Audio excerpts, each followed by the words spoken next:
కాంతుల తెలంగాణ ఎమ్మెల్యేలు ఎంపీ మల్లు రవణ గారు, ఎమ్మెల్యే భద్రాచలం వెంకట్రావు గారు మా కళాకారులకు మా అక్క చెల్లెలకు 4 గంటలకు వచ్చిన పాపం.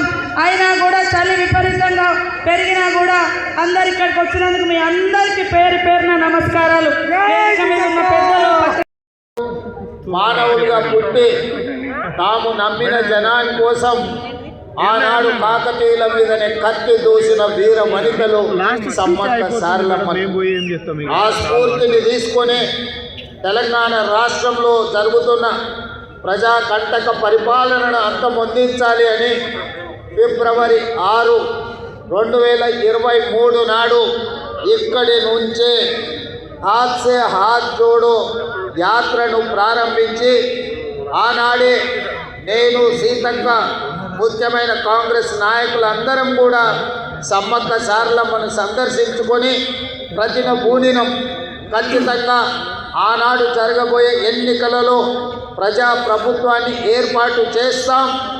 ఆ ప్రభుత్వంలో సమ్మక్క సారలమ్మ ప్రాంతాన్ని ప్రపంచానికే ఆదర్శంగా ఉండే విధంగా గొప్పగా అభివృద్ధి చేస్తామని చెప్పి ఆనాడే మాట ఇవ్వడం జరిగింది. ఇచ్చిన మాట ప్రకారం 3 సంవత్సరాలు పూర్తి కాకముందే సమ్మక్క సారలమ్మ ప్రాంతాన్ని ప్రపంచ పుణ్యక్షేత్రంగా ఉత్తరాదిలో కుంభమేళ ఉంటే దక్షిణాదిలో సమ్మక్క సారలమ్మ కుంభమేళాను నిర్వహించి ఈ దేశంలోనే కాదు ప్రపంచ నలుమూలల నుంచి ఆదివాసీలు, గిరిజనులే కాదు గిరిజనేతరులను ప్రతి వాళ్ళను ఇక్కడికి రప్పించే విధంగా ఒక అద్భుతమైన చారిత్రాత్మక కట్టడాలను కట్టాలని దానికి సంబంధించిన నిధులను ఎప్పటికప్పుడు విడుదల చేస్తూ ఈ అభివృద్ధికి మంత్రివర్గ సహచరులు సహకరించారు. దేవాదాయ ధర్మాదాయ శాఖ మంత్రిగా శ్రీమతి కొండా సురేఖమ్మ ఈ జిల్లా నుంచే ఉమ్మడి వరంగల్ జిల్లా నుంచే ప్రాతినిధ్యం వహించడము, అదేవిధంగా ములుగు శాసనసభ నియోజకవర్గం నుంచి మా సోదరి మణి, మా ఇంటి ఆడబిడ్డ సీతక్క ప్రాతినిధ్యం వహించడము, ఇద్దరు ఆడబిడ్డలు తల్లి బిడ్డలైన సమ్మక్క సారలమ్మ జాతరకు గొప్పగా ఏర్పాట్లు చేయడం నిజంగా యాదృచ్ఛికమేమో కానీ ఇది దైవాపేక్ష అని నేను భావిస్తున్నాను.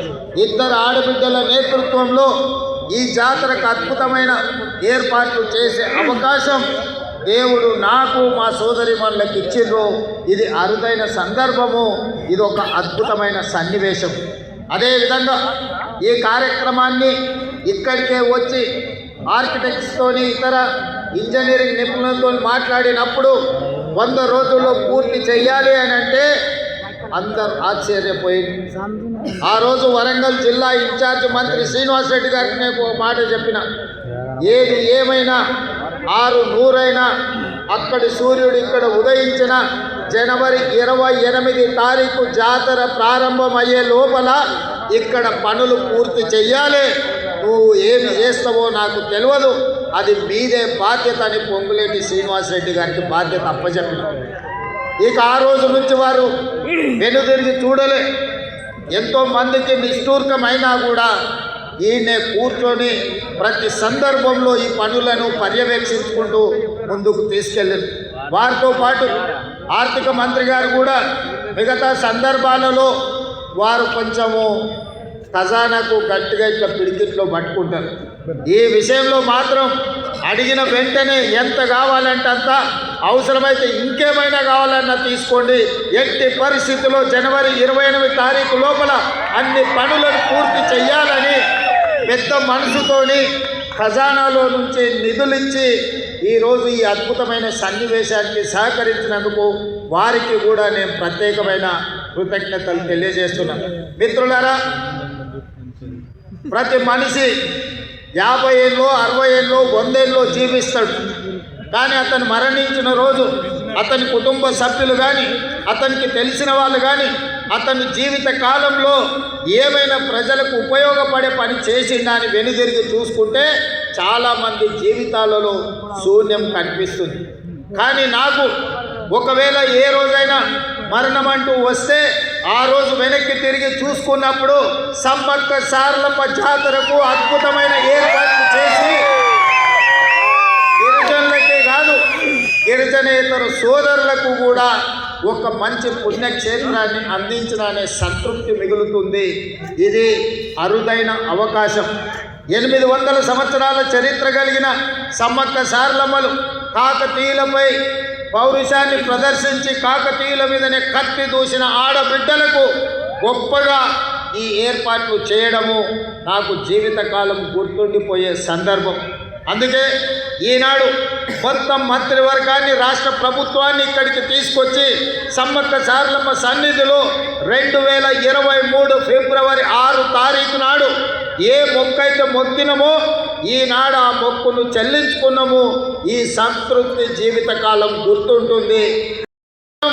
ఇంకా ఉన్న పనులన్నింటినీ కూడా తొందరలోనే పూర్తి చేసి నిరంతరం ప్రతి సంవత్సరం ఇక్కడికి కోట్లాది మంది భక్తులు వచ్చే విధంగా ఈ ప్రాంతాన్ని అభివృద్ధి చేస్తాం.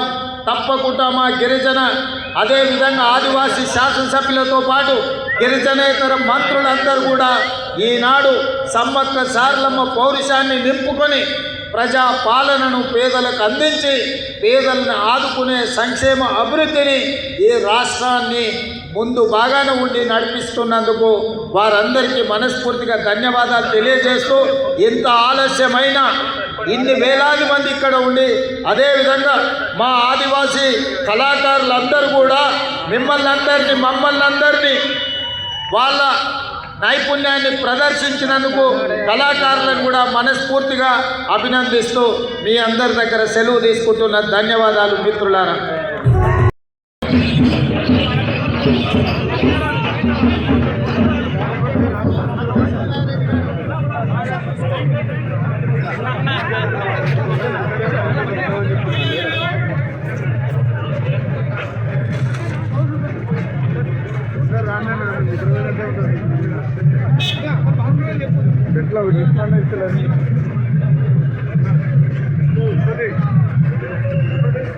సరే